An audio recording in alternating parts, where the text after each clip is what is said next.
What is going on, everybody? Welcome to Module 4. We're going to talk about understanding your body.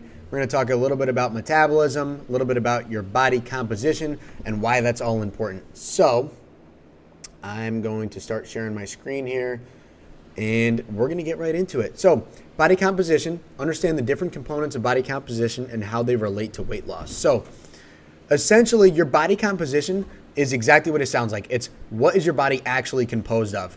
Now, a lot of people really get stuck under the idea of body weight, and they don't really truly understand why body composition is important or even what it is. So while your body weight is extremely important, it's also very important to understand what your body is composed of. And again, we're going to talk about that today. So we're going to talk about body fat percentage first. So your body fat percentage is a combination of your weight, your muscle mass, and your fat mass. So kind of regardless of your weight, the more muscle mass you have, and the less fat you have, the lower your body fat percentage is going to be. So here at our in-person facility, we use an in-body scale to determine body fat percentage. It's a bioelectrical impedance analysis machine, which is just a fancy way of saying it uses small electric currents, sends them through your body and times them, and then it kind of plugs them into some equations, and then we can figure out all types of different information with that. So with ours, we can see where your fat is, where your muscle is, and how much of it you have. And then, it's a more accurate view compared to something like BMI, but it's a little bit more difficult to find because you have to find a, bioelectrical impedance analysis machine. A lot of the home scales nowadays have the capability of doing this. When you use a BIA machine, you want to just be mindful of a few factors. You want to be mindful of your water intake. You want to be mindful of the time of day, and your food intake and your exercise. So the best time to do that would be about an hour after waking up. So pretty much you wake up, you drink a glass of water, you wait an hour, and then you get on the scale in as little clothing as possible, obviously, and then that's going to be the most accurate measurement there. If you do it midday today, and then next week you do it in the afternoon, and your food is all different, and then you do it after exercising one day, and your water is all different, you're going to get varied results on that. So you want to make sure that it's nice and consistent when you do your BIA analysis. When we talk about BMI, that's just your body mass index. So that does not account for muscle mass at all. This is probably what you've done with your doctor, and this just goes into how much body mass you actually have. So it's just your weight and your height put together. So it's a good measure if you have no other options. We don't use it here because it doesn't account for muscle mass, but generally speaking, it can point you in generally the right direction to say, if you need to lose a little bit of weight, obviously. So using BMI, you can keep track of your weight loss that way because your BMI is going to change as your weight goes down. So it's good in that way. The other benefit of it is anyone can get their BMI. You don't need a fancy scale or anything. You just need to know your height and your weight. And I'm going to show you how to do that in a second here. Lastly is muscle mass. The reason muscle mass is important is as you get older, your bones are going to start to get more brittle. Your muscles are going to start to atrophy, and you're going to get weaker.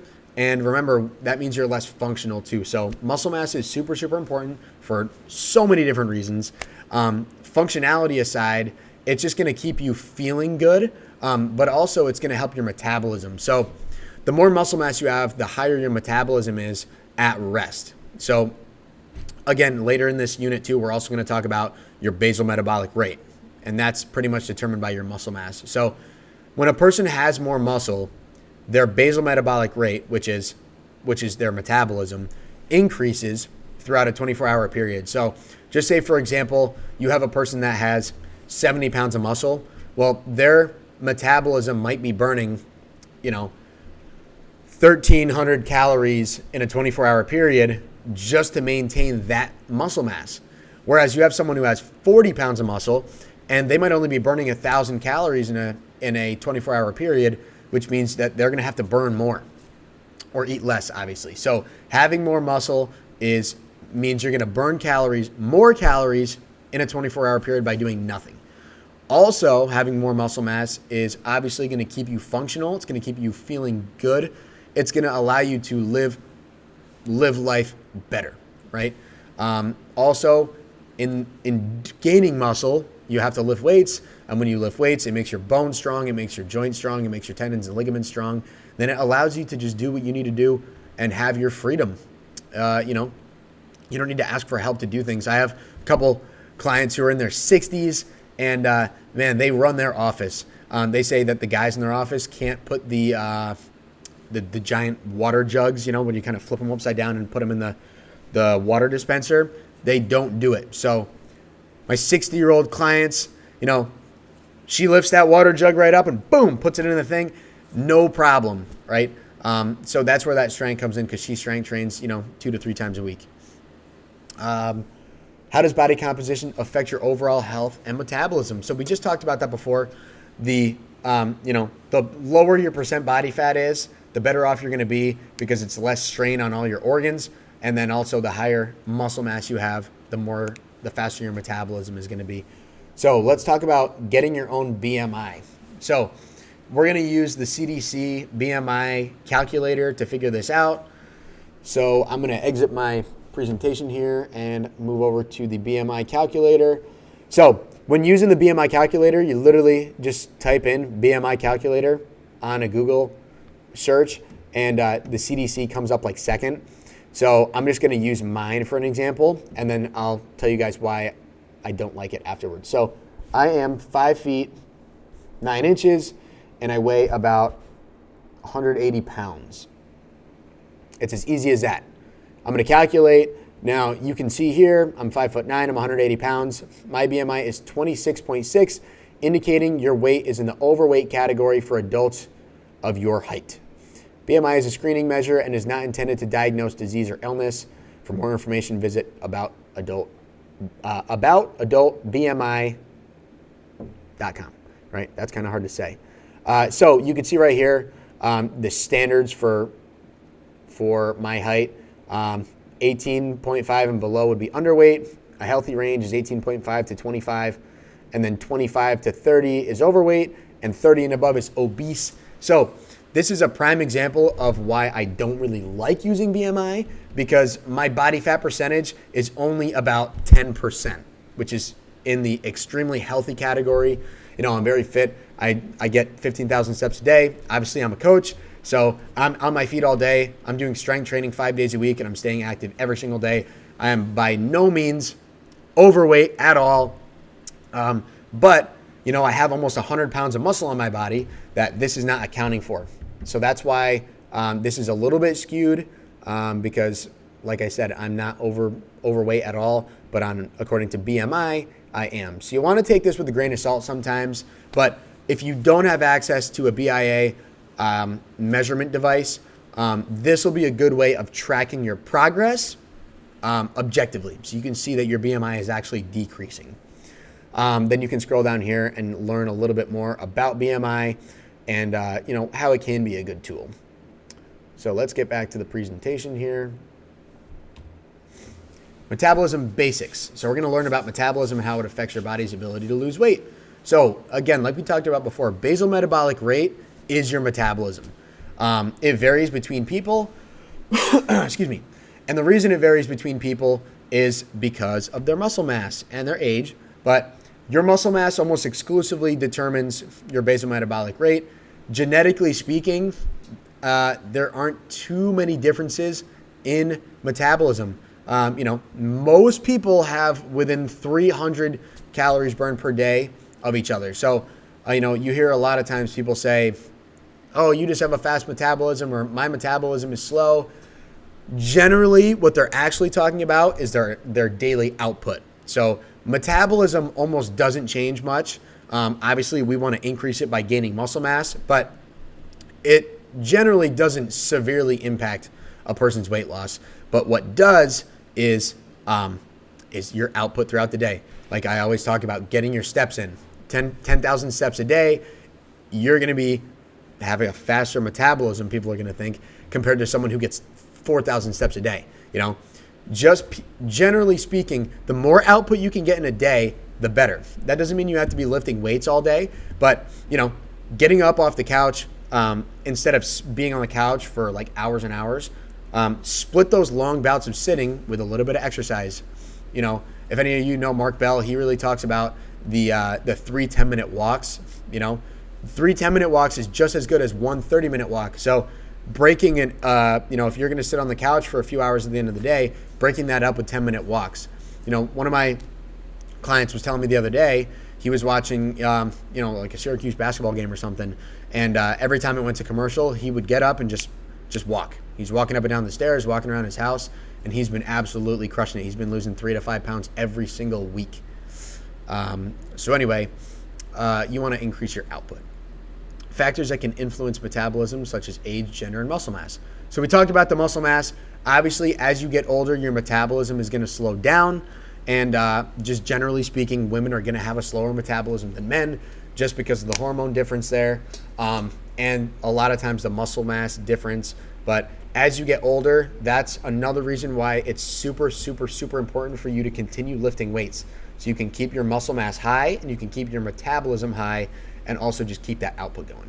So we talked a little bit about boosting metabolism through diet and exercise. That's about it. We didn't talk about diet though. So boosting your metabolism through diet exclusively comes down to your how many meals you're eating a day and when you're eating them. You know, so the way you're going to boost your metabolism is going to be by eating, I know you've heard it before, many small meals frequently throughout the day. So eating 6 smaller meals instead of 2 really big meals is going to keep your body knowing that it's going to get fed again. So knowing that your body's going to get fed again, it's going to be able to digest that food, utilize it, utilize the protein for building muscle, utilize the carbs for energy, utilize the fat for lubricating your joints and helping your brain and that long-term energy that we talked about.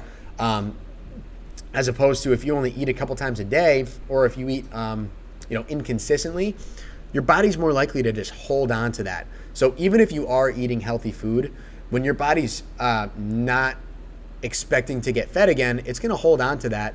And when you hold on to that, it gets stored as fat, which obviously nobody wants. So eating frequently, even like a handful of nuts as a snack, or I talk about with my clients 3 solid meals and 2 shakes a day. So have a solid breakfast, have a protein shake as a snack, have another solid lunch, a protein shake midday when you're feeling hungry again, and then another solid meal for dinner. Generally speaking, is the best way to do it in my experience with my clients. The protein shakes are kind of like a sweet treat throughout the day, and then it helps you stay satiated in between your solid meals. All right, so this is like the big question. It's like, how do I lose weight? How you lose weight is calories in versus calories out, and then it's almost exclusive to that. So understanding the concept of calories and how it impacts weight loss. Calories, it's all that matters when you're talking about weight loss, whether you're burning calories through exercise or you're, eliminating calories through eliminating food. No matter how you do it, calories in versus calories out is how you're going to lose weight. So let's go back to the basal metabolic rate that we talked about. My clients get that on their printout, on their in-body printout, but I'm sure there's a calculation you can find online to generally figure out what yours would be. But generally speaking, most people sit between 1,300 and 2,000 calories a day burnt. And now you got to remember, that's your basal metabolic rate, meaning that's how much you're going to burn by doing nothing. In a 24-hour period, that's just what your body's going to burn to maintain your muscle mass. So the second you get up and go to work, the second you go to exercise, you're burning more, okay? So just say, for example, for easy math, you're a person who burns 2,000 calories as their basal metabolic rate, and then you do an hour-long workout and you burn another 800 calories. Well, now you're at 2,800 calories burned on the day, and then you're probably going to burn, you're going to walk to work, or walk to your car or whatever, and burn an additional, 400 to 500 calories. So, now we're talking like 3,300 calories burnt throughout the day. That's a lot of calories. So just say someone who's burning 3,300 calories in a day, they want to lose a pound a week. So get my calculator out. The golden number for calories is 3,500.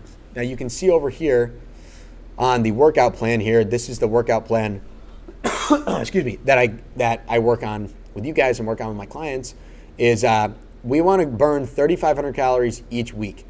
3,500 calories is a difference between a pound. If you're in a surplus of 3,500 calories, you're going to gain a pound. If you're at a 3,500 calorie deficit, you're going to lose a pound. So if we take 3,500, divide that by 7 days, we're talking we need to be at a 500 calorie deficit every single day to lose weight. So if you are burning, if you're burning 3,500 calories in a day, well, you need to be in a deficit. So you need to be eating 3,000 calories a day. So you're burning 3,500, but you're eating 3,000, and that's how you're going to lose a pound a week. These are kind of bigger numbers than most people are going to be working with, but any numbers are going to work, obviously. Essentially, you want to be in a 500 calorie deficit.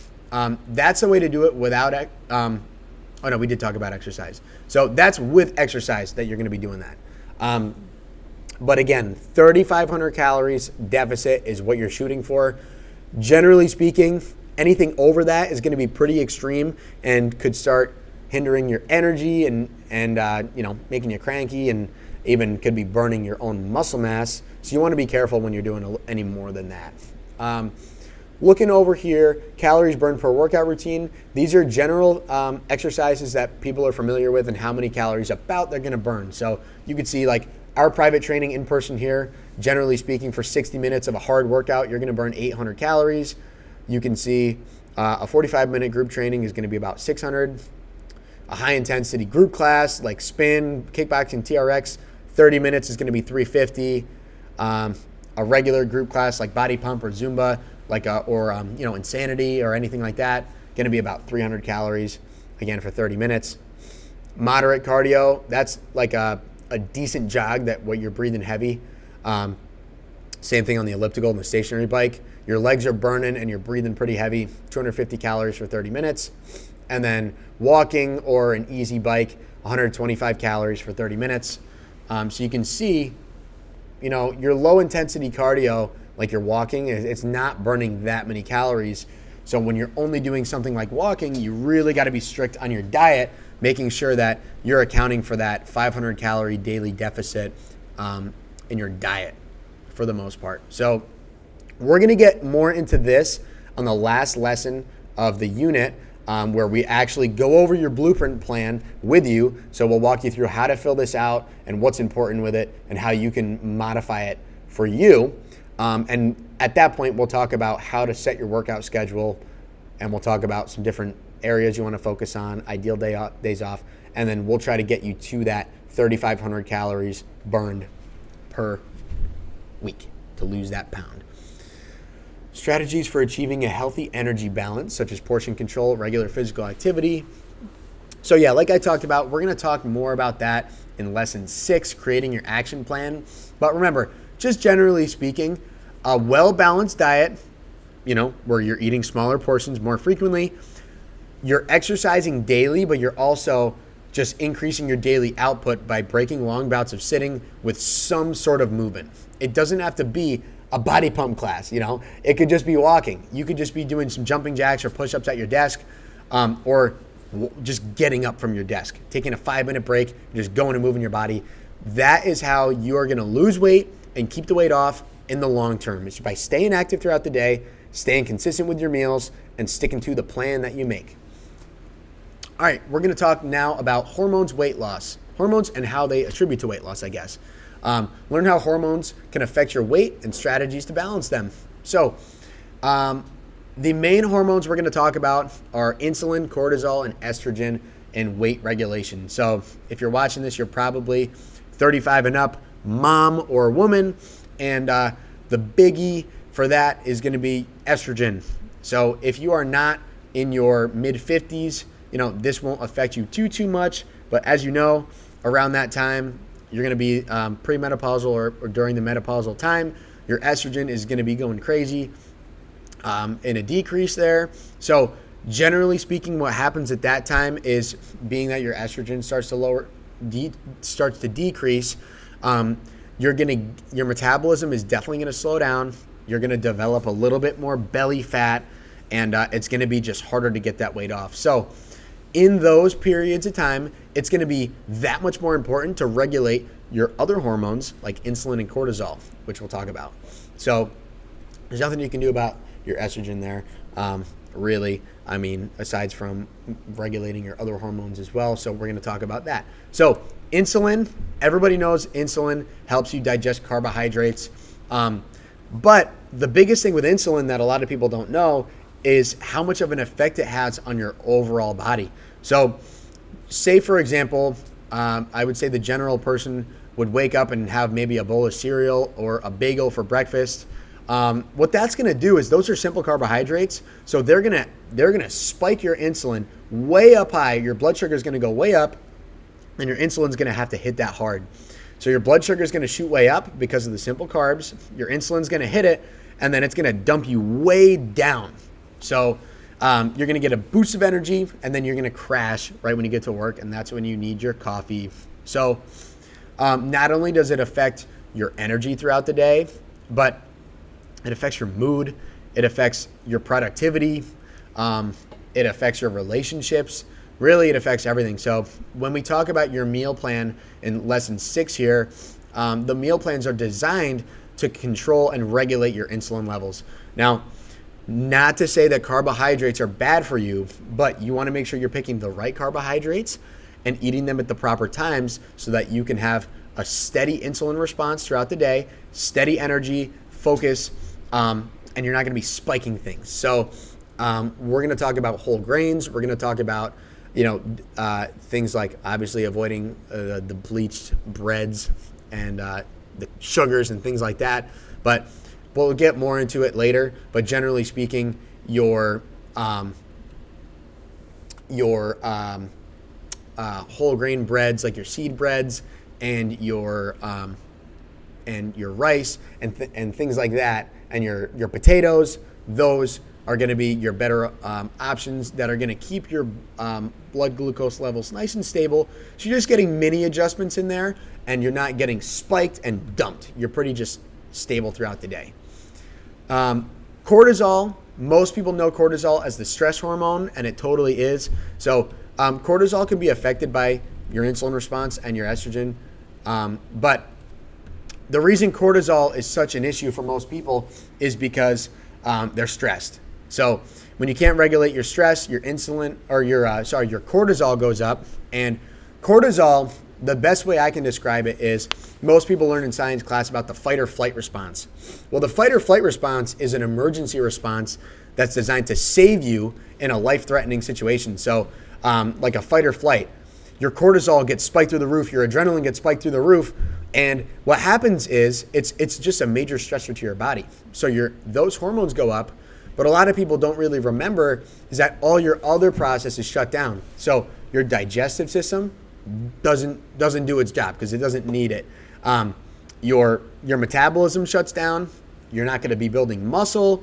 Your immune system is not going to be working because your body's just focused on the emergency at hand, pretty much. So when you're chronically stressed, and that could be from a plethora of different reasons, but if you can't manage your stress properly, you're almost always going to be in a mini fight or flight response, which is why a lot of people feel tired all the time, which is why most people get sick frequently, which is why people feel anxious. It's why people can't build muscle. It's why they can't lose weight. So if any of that sounds like you've really got to control your stress. It matters so much in your weight loss. You have to manage your stress so that you can keep your cortisol low. And you got to remember, chronically stressed people with high cortisol are at severe risk of pretty much any cardiovascular disease. And that stress just beats your body down. It really beats your body down to the point where people get sick, seriously sick from it. So I can't stress enough how important it is to regulate your stress. So how hormonal imbalances contribute to weight gain and difficulty losing weight. Like we just talked about that. So when your insulin is going crazy, when your cortisol is going crazy, when your estrogen is going crazy, your body just can't do what it needs to do to lose that weight because it's so focused on regulating these different hormones. Remember, homeostasis. Your body loves balance. So When it's not balanced, you're not going to be able to do the things that you're trying to do, especially lose weight. So, different ways you can naturally balance your hormones through diet, sleep, and stress management. Creating structure in your life is what I found my clients the best success with. So that could be journaling in the morning. Like in the previous unit, we talked about journaling, writing down things you love about yourself, writing down your goals for the day and checking them off the list. It could be doing a meditative type thing, hitting a yoga class, regular exercise. Regular exercise is the best thing you can do for your stress. Even if you're stressed in the moment, going and exercising, it's like when they say, force yourself to smile. You can't be stressed if you're smiling. It's just the human nature. So going out and exercising, and then doing those other self-care type things like journaling, setting your goals, setting the standard for yourself, and actually holding yourself to the standard. We talked about diet, consistency with your diet, treating yourself a little bit here and there, but mainly staying consistent with your smaller meals throughout the day that are all going to be high in protein, a little bit lower in carbohydrates, higher in your vegetables as well. With your sleep, the best thing you can do is go to bed and wake up at the same time 7 days a week. Keep your circadian rhythm in check and making sure that you are getting enough sleep. And if you're more active throughout the day and your hormones and are more stable throughout the day, you're going to sleep better. So this is an activity that I like to do with you guys. I want you to do this on your own. This is called the wellness wheel. Essentially, I want you to go through this activity, and you can see there's a 1 through 10 for each one. I want you to write on a scale of 1 to 10 how comfortable or how good you feel in this specific area. So when you talk about your medical health, that's like, do you have high blood pressure? Do you have a cardiovascular disease? Have you had a stroke? Are you overweight? Are you a diabetic, type 1 or type 2? All those things. Have you ever, do you have a broken arm or something? All of those are going to be a part of your medical health. So a 10 is a clean bill of health, obviously, and then anything lower, you're going to need to make adjustments for. So relationship and significant other, how do you feel the relationship is with your partner? Do you have good communication with them? Do you have fun with them? How is that relationship going? Same thing with friends and family. How is your financial wellness? Do you plan your finances? Are you able to make your bills bill payments on time? Things like that. Body imaging confidence. This is usually the one that takes the biggest hit. And the biggest thing with this one that I like to talk about is, how do you talk to yourself when you look at yourself in the mirror? When you look at yourself in the mirror in the morning, do you say good things or do you say bad things about yourself? So again, most people have a lower number on this, but the goal is over time, working with your fitness routine, working on your mindset, setting your goals, and improving your diet, you're going to significantly improve this. Fitness and ability. This one is, can you physically do the things that you want to do without hindrance? So if your friends wanted to go on a hike with you, do you feel like you could do that without holding them back? Do you start sucking wind walking up the stairs to get into your job every day? Do you struggle getting in and out of the car? Can you carry the groceries in comfortably?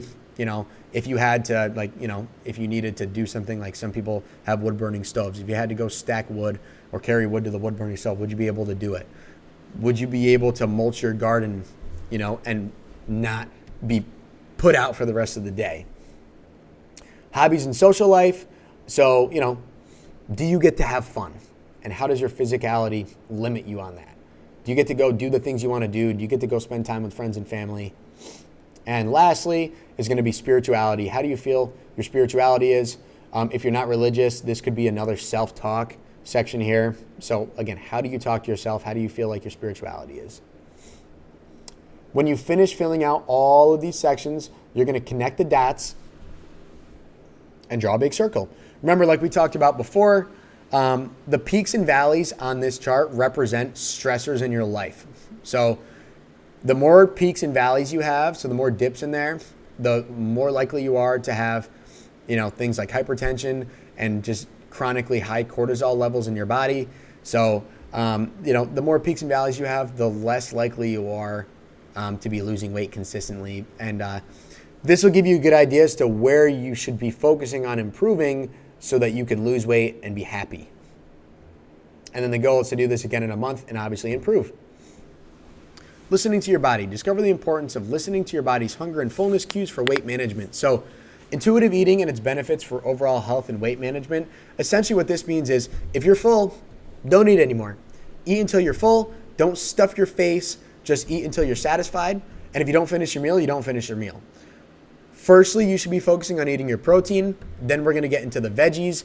And then your fats and your carbs are going to be last. But eat your protein first. And then when you're full, you're full. Tips for tuning into your body's signals, such as eating slowly and mindfully. This is no secret to anybody anymore. If you're shoveling food down your mouth as fast as you can, you're not paying attention to what you're eating. You're not mindfully eating, and you're going to be eating much more than you would if you were to slowly eat. So you want to be mindfully eating. So enjoy the taste of the food when you're eating it. Take small bites. Fully chew your food before you swallow. All these different things are going to help you eat less food and feel more satisfied with each one of your meals. And remember, you're eating for fuel, so just keep that in mind as well. Trust your body and eat in response to physical hunger rather than emotional cues. This one is super, super important. And we already kind of talked about this in the previous units.